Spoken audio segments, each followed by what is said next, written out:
ኤርትራ በትግራይ ክልልም ሆነ በሌሎች የኢትዮጵያ የውስጥ ጉዳዮች ጣልቃ እንደማትገባ ገለጸች።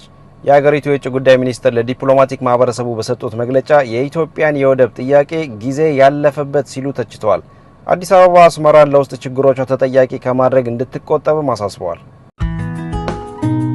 ለ22 ዓመት ሴት መስሎ በሴቶች ገዳም ውስጥ የኖረው ሰው ፍራንክ ታቫሬስ የዶሚኒካን ሪፐብሊክ ሰው ሲሆን እናትና አባቱን በትራፊክ አደጋ ምክንያት ገና በህፃንነቱ ነበር ያጣው። ተንከባካቢ ቤተሰብ ያጣው ይህ ህፃንም በአቅራቢያ ወደሚገኝ አንድ የሴቶች ገዳም ያመራል። በገዳም ውስጥ ይኖሩ የነበሩ አንዲት እናትም ወላጆቹ የሞቱበትና የሚንከባከበው ሰው እንደሌለው በመረዳት አብረውት እንዲኖሩ ይፈቅዱለታል። ረጅም ጸጉሩ፣ አፍንጫውንና የፊቱ ቅርጽ የሴት መልክ የሰጠው ይህ ሰው በገዳሙ ውስጥ ያስጠለሉት ህፃን ጾታው ወንድ መሆኑን እንደማያውቁ ተናግሯል። ሲስተር ማርጋሪታ በሚል ስም የሚጠራው ይህ ሰውም ከትንሽ ጊዜ በኋላ ህፃኑን ያስጠለሉት እናትም ህይወታቸው ማለፉን ተከትሎ ይህ ሰው ህይወቱን ከሌሎች የመነኑ ሴቶች ጋር አብሮ እንዲኖር ይደረጋል። ከሴት መናኞች ጋር በገዳም ውስጥ ህይወቱን የቀጠለው ይህ ሰውም እያደገ ሲመጣ ወንድ መሆኑ እንዳይታወቅበት ሰፋፊ ልብሶችን መልበስ፣ የወር አበባ ህመሙ እንደበረታበትና ሌሎች የማስመሰል ድርጊቶችን ሲያደርግ እንደነበር ተገልጿል። በመጨረሻም በገዳም ውስጥ አብራ ከምትኖረው ሲስተር ሲልቪያ ተብላ ከምትጠራ መናኝ ጋር ፍቅር እንደያዘው ተናግሯል። ሲስተር ሲልቪያም እውነተኛ ማንነቱን ስታውቅ የፍቅር ጥያቄውን ተቀብላ ጥሩ ጊዜ እያሳለፉ እያለ እርግዝና ይፈጠራል። ከእርግዝናው በኋላ የህይወቴ ምስቅልቅል ተጀመረ የሚለው ይህ ሰው እሷ ከገዳሙ እንውጣ፣ ስራ እንፈልግ፣ ልጃችንንም እናሳድግ የሚል ጥያቄ ብታቀርብለትም ጥያቄውን ሳይቀበል እንደቀረ ተናግሯል። ከትንሽ ጊዜ በኋላ ከገዳም ወጥቶ ወንድነቱን ተቀብሎ ስራ መጀመሩን የሚናገረው ይህ ሰው ሲልቪያ ግን ከልጇ ጋር ወደ አሜሪካ መጓዟን የዶሚኒካ ብዙሃን መገናኛዎች ዋቢ አድርጎ ዘግቧል። ሲልቪያን ካጣበት ጊዜ ጀምሮ ብቻውን እየኖረ መሆኑን የሚናገረው ይህ ሰው አሁን ላይ የ73 ዓመት አዛውንት የሆነ ሲሆን ከሲልቪያ ጋር ጣፋጭና የማይረሳ የፍቅር ጊዜ ያሳልፋለሁ ብለዋል። የሶማሌላንድ ውጭ ጉዳይ ሚኒስትር አብዱራህማን አደን ሶማሌላንድ የጋዛ ፍልስጤማውያንን ተቀብላ በማስፈር ዙሪያ ለመወያየት በሯን ዝግ እንዳላደረገች መናገራቸውን የእስራኤል ጋዜጣ ዘግቧል። አደን አሜሪካ ለሶማሌላንድ የሀገርነት እውቅና ከሰጠች የግዛቲቱ መንግስት ከአሜሪካ ጋር በማናቸውም ጉዳይ ዙሪያ ለመነጋገር ዝግጁ መሆኗን እንደጠቆሙ ዘገባዎቹ ጠቅሷል። ውጭ ጉዳይ ሚኒስትሩ ከሶማሌላንድ ጋር በማናቸውም ጉዳይ ዙሪያ ውይይት ለማድረግ የሚፈልጉ ሀገራት በቅድሚያ በሀርጌሳ የዲፕሎማቲክ ቢሮ መክፈት እንዳለባቸው ጠቁመዋል ተብሏል። ሶማሌላንድ የጋዛ ፍልስጤማውያን በግዛቷ በማስፈር ዙሪያ ከአሜሪካም ሆነ ከእስራኤል ጋር ምንም አይነት ግንኙነት እንዳላደረገች ባለፈው ሳምንት ማስታወቋ አይዘነጋም።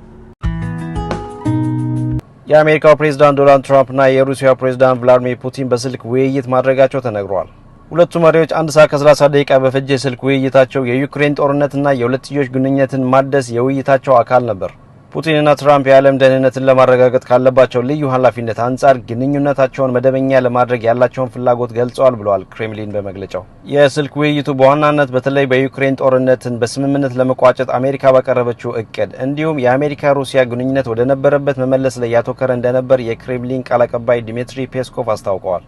ፑቲን ከትራምፕ ጋር ባደረጉት ውይይት በዩክሬን ያለውን ግጭት በሰላማዊ መንገድ ለመፍታት ቁርጠኛ እንደሆኑ ማሳወቃቸውንም ፔስኮቭ ገልጸዋል። የ30 ቀናት የተኩስ አቁም ስምምነት እንዲደረስና በዩክሬን ያለውን ግጭት በሰላማዊ መንገድ እንዲፈታ ለኪየቭ የሚደረገው የውጭ ወታደራዊና የመረጃ ድጋፍ ሙሉ በሙሉ መቆሙ ቁልፍ ቅድመ ሁኔታ መሆኑን የክሬምሊን ቃል አቀባይ አስታውቀዋል። ትራምፕ የአሜሪካ ፕሬዝዳንት ሆነው ከተሾሙ በኋላ ሁለቱ ፕሬዝዳንቶች መካከል ይፋዊ የስልክ ውይይት ሲደረግ ይህ ሁለተኛው ነው።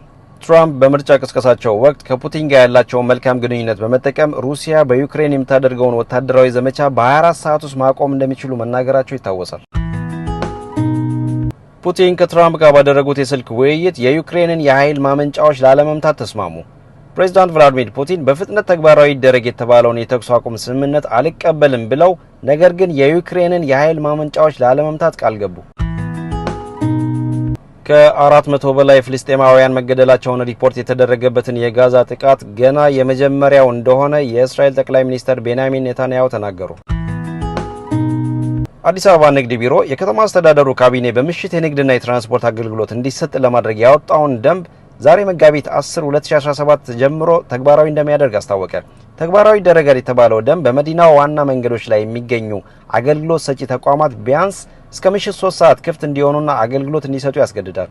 ከዛሬ መጋቢት 10 2017 ጀምሮ ሙሉ በሙሉ ተግባራዊ ይደረጋል የተባለው ደንቡም ለህብረተሰቡ የማስተዋወቅ ስራ ይሰራል ተብሏል። ንግድ ቢሮው ለ11ዱም ክፍለ ከተሞች ሰኔ 7 2016 በጻፈው ደብዳቤ ለንግድ ማህበረሰቡ ውሳኔውን በማስገንዘብ ተግባራዊ እንዲያደርጉ አሳስቧል። ቢሮው ዛሬ ባወጣው መግለጫ የስራ ባህልን ይበልጥ ለማዳበር የኢኮኖሚ እድገትን ለማፋጠን የከተማዋን ተወዳዳሪነት እውን ለማድረግ ቀን ከሚሰጠው አገልግሎት በተጨማሪ በምሽት የንግድና አገልግሎት መስጫ ተቋማት አገልግሎት የሚሰጡበት ምቹ ሁኔታ መፍጠር አስፈላጊ በመሆኑ ደንብ መውጣቱን አስታውቀዋል።